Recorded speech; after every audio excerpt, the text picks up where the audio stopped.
I do what I do. This system offered women greater autonomy. In Malawi also, it offered women greater autonomy and social support.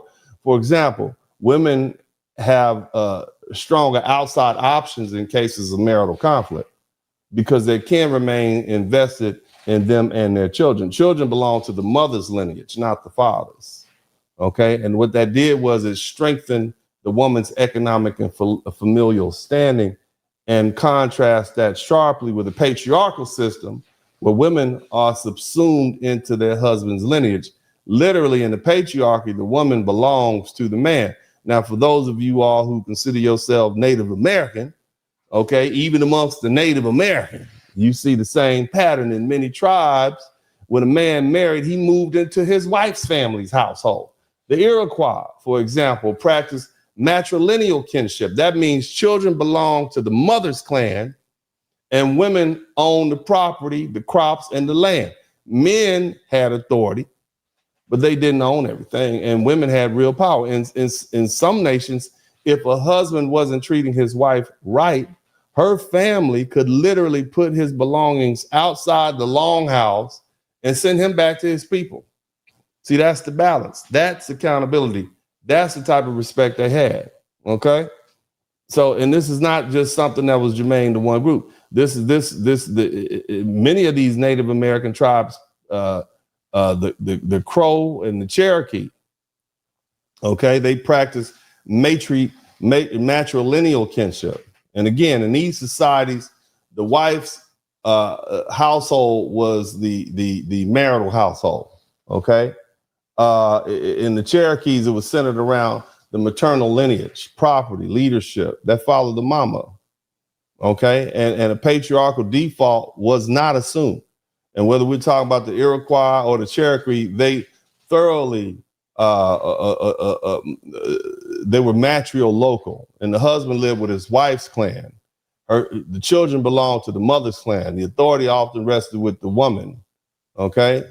And similar patterns roll with the Apache and Indians. Okay. And where the extended family units formed around women's kinship. Because think about it, these are warrior tribes. You had to go with the mom. The daddy might not make it. Okay. But in Europe, it was different. And let's be clear about something else. Family, the first and most important victim of white supremacy isn't Black people. It was a white woman. And I want you to think about that. Before Europeans even set foot in Africa with slave ships, before colonization stretched across the globe, white men had already locked their own women into a system where they had no voice and no power, no inheritance, and no freedom. White women were treated as property. They were passed from fathers to husband. They were denied the right to their own land. They were denied the right to vote, denied even the right to control their own lives. And that's the foundation of the patriarchy in Europe. And that's why white women eventually started fighting white men for equality. So when we talk about the so-called gender war, we have to recognize it didn't begin with us, and we have to be able to put it in context. And okay, it began with them because they were the first ones to be crushed under their own system of domination. But here's the thing, I'm not letting white women off the hook. Because see, while white women were oppressed by the system, they were essentially keeping it alive. They gave birth to these men, they raised them, they passed down the culture that made white supremacy possible. And the only reason she is the most important victim of white supremacy is because the system needs her womb. You see, without that white woman, there's no next generation of white children to go forth into the world and uphold the very structure that subjugates everyone else. So yes, she suffered under patriarchy, but she also is the engine that kept the machine running. Okay, think about that. All right. Now, that being the case, again, I want to contrast the egalitarian systems versus early modern European society, which was largely patriarchal. It strictly limited women's rights. Women couldn't own land independently. They couldn't inherit freely. And because of these constraints, white women began demanding rights like suffrage and property and ownership. And it became a fight for resources that white folk had accumulated, that the white man had accumulated through empire and conquest and subjugation of the darker people from around the world. Okay. Again, this was a first world problem, feminism. You see, those rights came only when societies had moved beyond basic survival. What's up? Welcome to the broadcast. This is Uncle D. People wash their ass in the tub, Kamala Harris. You would tune in to Uncle D. D's black man talk. Pull up, homie, take a seat. Don't be a shadow watcher every day. You learn something, then you earn something. Let them know and drop some money in the plate. It's getting cold, ladies, talking ratchet. There's a king here, grab your coat, zip your jacket. Keep quiet for a second, close your jaw. Attorney Spurling, this ain't pearly, know the law. Talking Constitution, pushing pins when he shooting, give him that. Masculinity, just for the record, sprinkle that. You can keep your cat, gotta cut it. Only cat he rubbing, gotta love it. I call it Molly Buddy. Gotta vote your interest, voting earns. Presidential, this is for the money that I earn. When you gon' learn, my people, that evil mixed with evil. No matter what you're doing, baby, this ain't equal. Sometimes when you're special, you get hated. The test is for the best, you're damn right, my people made it. Uncle D, Blizzard King, you been served, gotta know this. Now black men out here know we winning, gotta hold it now. Uncle D, you been served, get your notice now. Black men out here know we winning, gotta hold it now. Uncle D, you been served, get your notice now. Black men out here know we winning, gotta hold it now. Uncle D, you been served, get your notice now. Black men out here know we winning, gotta hold it now. Hey man, I'll do what I do. Somebody need to whip your ass. Get up and whip him, Sweets.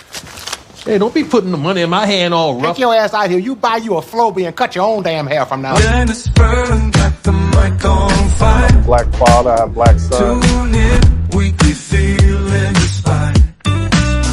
From the heart, real talk ignite. Every episode brings a light. Subscribe, hit the like, won't you dare. Share the love, you know it's fair. Join us every week, don't be late. Drop some coins in the collection plate. Drop some coins, enjoy the ride. Come say hi, catch the wave, don't pass by. Lifted spirits always inside. In this podcast, joy takes flight. Subscribe, hit the like, won't you dare. Share the love, you know it's fair. Join us every week, don't be late. Drop some coins in the collection plate. Drop some coins. Donation. I thought it was a track.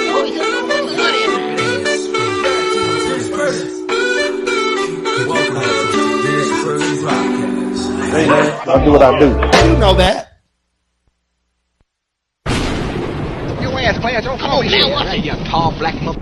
Women up inside. I don't give a fuck about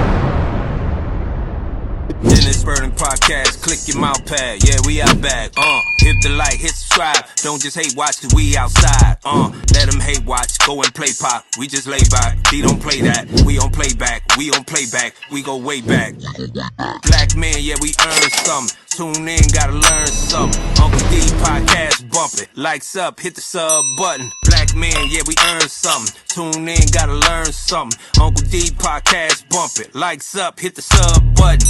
This is Dennis Spurling Podcast. Don't just hate watch, hit subscribe and let them know we outside. Don't hold hate, donate, super chat, cash app, put something in the collection plate. Church.